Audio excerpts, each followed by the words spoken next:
Сәлем достар, бүгін менің сүйікті булочкаларымның бірін дайындайтын боламыз. Пекарнялардан сатып алып жеп жүрген булочкаңыз сияқты жұп-жұмсақ, күшті болып шығады. Видеоны соңына дейін қараңыз, себебі видео соңында осылай күшті шығу үшін қолданатын құпиямен бөлісетін боламын. Ең алдымен сүтімізді жылытып, булочканы илейтін ыдысымызға құйып аламыз. Артынан аштығымызды, қантымызды қосып, венчикпен араластырып аламыз. Енді бір жұмыртқа және бір жұмыртқаның сарысын қосып тағы да араластырып аламыз. Енді міндетті түрде електен өткізілген ұнымызды бірден емес, осылай жайлап қосып, қасықпен немесе венчикпен араластырамыз. Содан кейін қолымызбен илейміз. Ұнымыз 90% араласқан кезде бөлме температурасында тұрған жұмсақ сары майымызды қосып, тағы қолмен илейміз. Май қосқан жерімде видеом қосылмай қалыпты, өкінішке орай. Сол себепті кешіріп қойыңыздар. Осылай майымыз толық қамырымызға араласқан кезде өте жұмсақ, нәзік, қолға қатты жабыспайтын, әдемі қамыр болып шығады. Енді қамырды 2-3 есе көтерілгенше жылы жерге 1-1,5 сағатқа қойып қоямыз. Көтерілген қамырды дастарханға немесе тақтайға түсіріп 60-65 граммнан бөліп аламыз.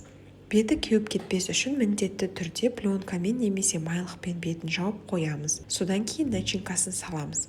Менде вареная сгущенка. Қалауыңызға қарай кез келген начинка салсаңыз болады. Мысалы сүзбеден, алмадан, нутелладан деген сияқты. Видеода көрсетілгендей қолмен кішкене жайып, ортасына начинканы салып, астын жақсылап жауып, домалақ формаға келтіреміз.